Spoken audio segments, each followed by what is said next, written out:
Well, they finally swore in Adelita Grijalva as the newest member of the House of Representatives, a Democrat.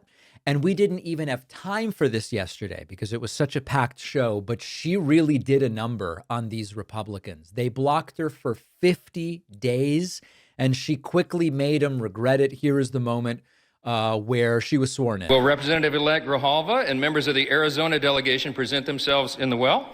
And all members will rise. Someone yelled finally there. And the representative-elect will raise her right hand.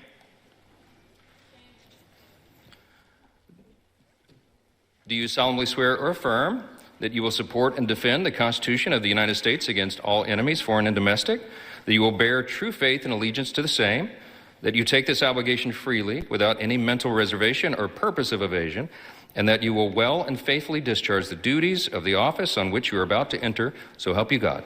I do. Congratulations, you're now a member of the 119th Congress.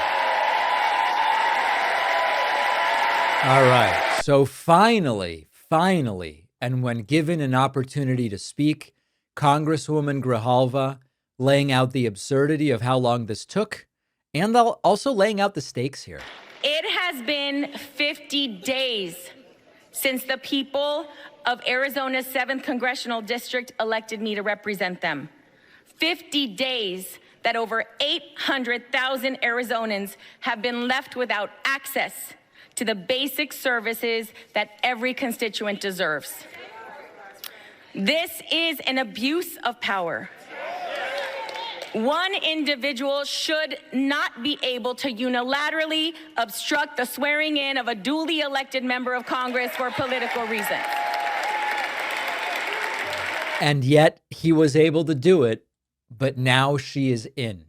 And she went right in on the Epstein files. I love this. Just this morning, House Democrats released more emails showing that Trump knew more about Epstein's abuses than he previously acknowledged.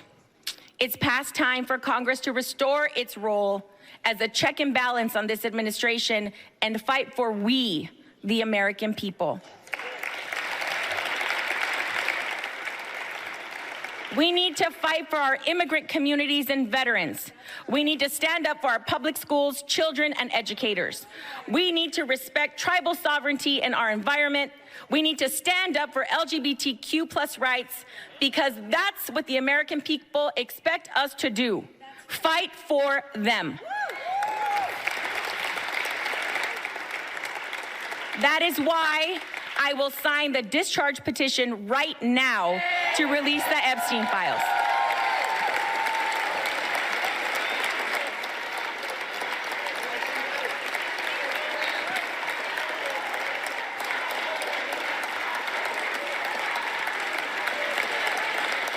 This is not going to go well for Republicans. This is going to backfire on them. And the other thing I liked about Congresswoman Grijalva's initial speech is she also touched on just the basic fundamentals of how the United States is supposed to work and how a lot of those fundamentals are now under threat. And while we celebrate this moment today, our American promise is under serious threat.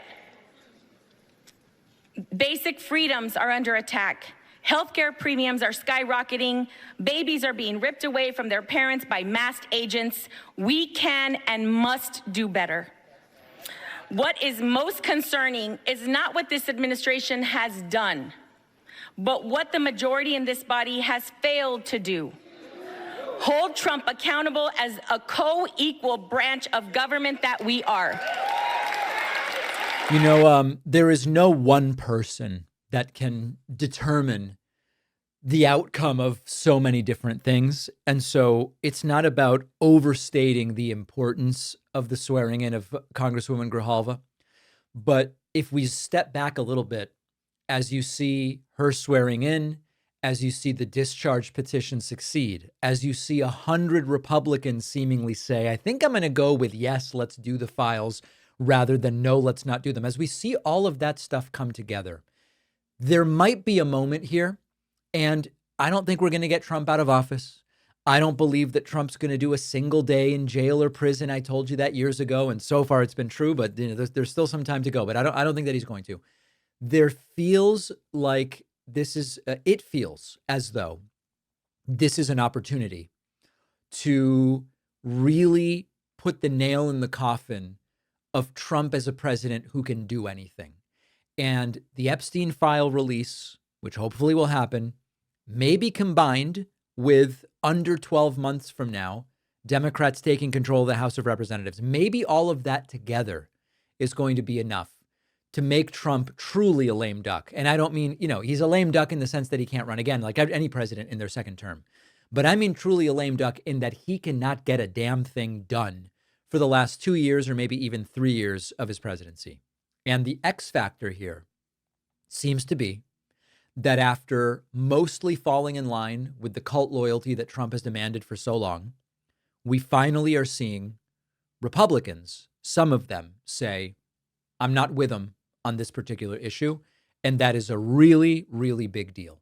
Many of us know all too well about the sticking, rubbing, and chafing that you can get with traditional underwear. Our sponsor, Sheath Underwear, have created unique boxer briefs with multiple ergonomic compartments in the front, which prevents skin on skin, and that means everything stays separate, comfortable, dry, and cool. You will have a boost of confidence when you're out and about. I've known so many people who were skeptical about those compartments, friends who say, I heard that ad for Sheath, what about those compartments? And then they try it, and then they're amazed at the comfort and breathability when they finally try it. You will thank yourself. Plus, Sheath has brand new materials like bamboo and mesh for even more cooling comfort. They will be the most comfortable pair of boxer briefs you ever put on. No more sweatiness and chafing and readjusting, especially at the gym. It's a lifesaver. Give Sheath Underwear a shot. I've had a great experience. I think you will too. Head over to sheathunderwear.com/Pakman and get 20% off with code Pakman. The link is in the description.